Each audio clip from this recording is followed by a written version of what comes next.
Hey, what's up, everybody? We're finally back. We've got some actual news to talk about, so as good a time as any to get back into Browns talk. Today, the Browns signed John Johnson from the Rams. I'm not positive if this is, 100% right, but the report is 3 years for $33.75 million total, 24 of it's guaranteed. So if he gets paid all of that, that's about a little over $11 million a year.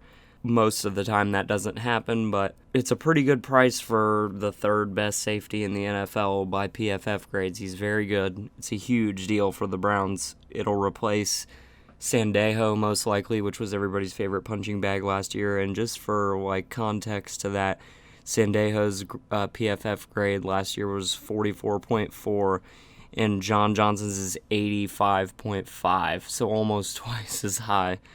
Sandejo had 57 tackles, and he missed 15 tackles. Johnson had 90 tackles and only missed 8, so much better rate of tackling, better stop rate, better catch rate, better yards after catch. He's allowing half the yards after catch that Sandejo allowed. And he had 73 targets against him and only allowed 390 yards for the entire year. So that's pretty good. 2 years ago, he had 2 interceptions. The year before that, he had 4. He had 1 last year, but he had a good amount of passes defended. Yeah, 8 passes defended, which is pretty good as a safety, and he didn't allow any touchdowns. That's huge. So this is a huge improvement over Sandejo, obviously. And with having Ronnie Harrison for a whole year and then having Grant Delpit come back and our linebacker situation being the way it is, and this team doesn't really like to pay a lot of money for linebackers, I think what will probably end up happening is we play a lot of 3 safeties instead of linebackers.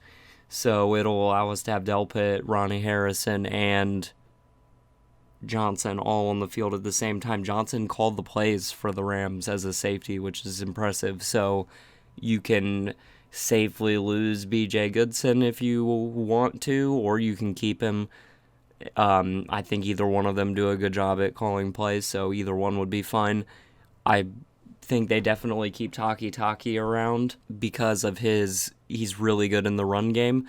So I think you play a lot of Taki, and then, you can get away with playing Jacob Phillips too, unless you want to keep B.J. Goodson as an option there, and then somebody to help teach Phillips and Mac Wilson and Taki because they're all still really young.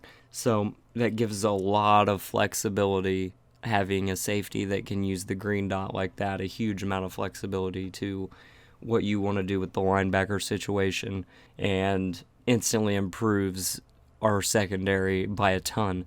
You think you got Delpit coming back, Greedy Williams coming back, who neither one of them got to play at all last year. Then you add in Johnson now.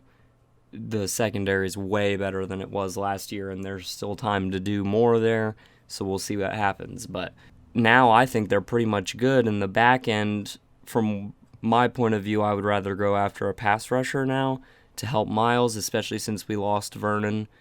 With him rupturing an Achilles, especially at his age at the end of a season, it was week 17, he's probably not going to play this year.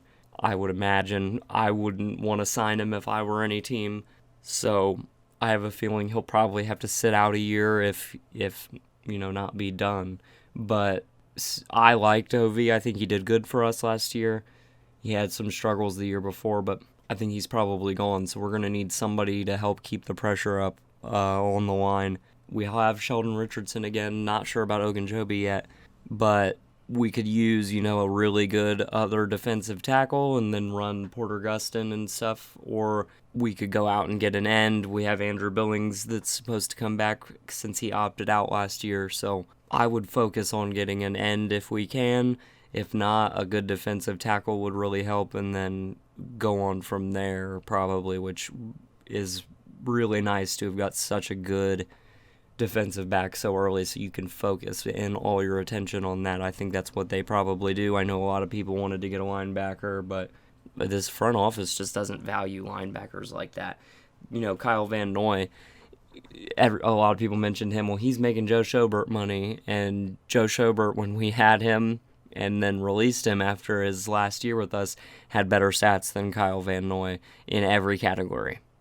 So why would we release Joe just to pay another linebacker who has less stats and is older that kind of money? It doesn't make any sense. So something like that's just not going to happen here. I think people are going to be upset about that, because people have seen us not really valuing going out and getting a great linebacker, but that's just not what we need. So hopefully they can concentrate. Yannick Ngakoue is still out there as I'm making this, but a lot is happening today. So as I'm recording this could be changing, but he's out there. Hendrickson's still out there. Judon went to the Patriots. I haven't heard anything about Bud Dupree yet. So there's definitely still some good guys around to go for. Let's hope they make some more moves here soon. And if they do, I'll talk about that as soon as they do. I've got some rankings I want to put out in a video here soon from last year. My rankings of how the players we had is, mostly the ones we're going to keep and weren't injured. So not everybody, but a good amount of them. And then I am working on another highlights video.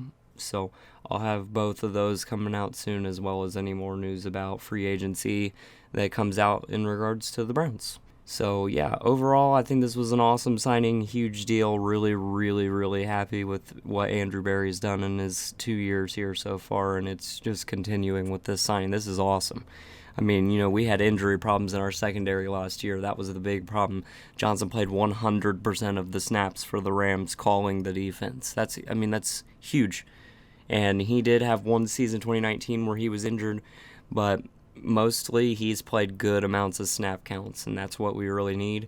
So I don't think there's anything wrong with this. I think this is a great signing in every possible aspect. The money's not too much. It's 3 years, so we have that lock for a little while, and we can get our younger guys taught up by then to replace him if we have to. It's just a really good situation, and I'm told that he chose to go to Cleveland over other teams because he certainly was projected to get more money than that and could have. So that's a really good sign. You want players to buy into wanting to come to your team. Taking a little bit less money like that is a big deal for them. They've got short careers, so they want to get as much money as they can to set their family up, for afterwards. So when they're taking less money, that's always something that's a good sign from a player. They want to be there, and that's the kind of guys you want. So this is awesome. Awesome. Grade A+. I got so excited I was yelling in my house. So hopefully I'll have something else to make another video about here soon. We'll get a pass rusher. We'll see Carl Lawson's still out there too. I forgot about him, and there's a lot of buzz about him coming to the Browns. So hopefully something like that comes out soon and you'll hear from me then. In the meantime, go Browns.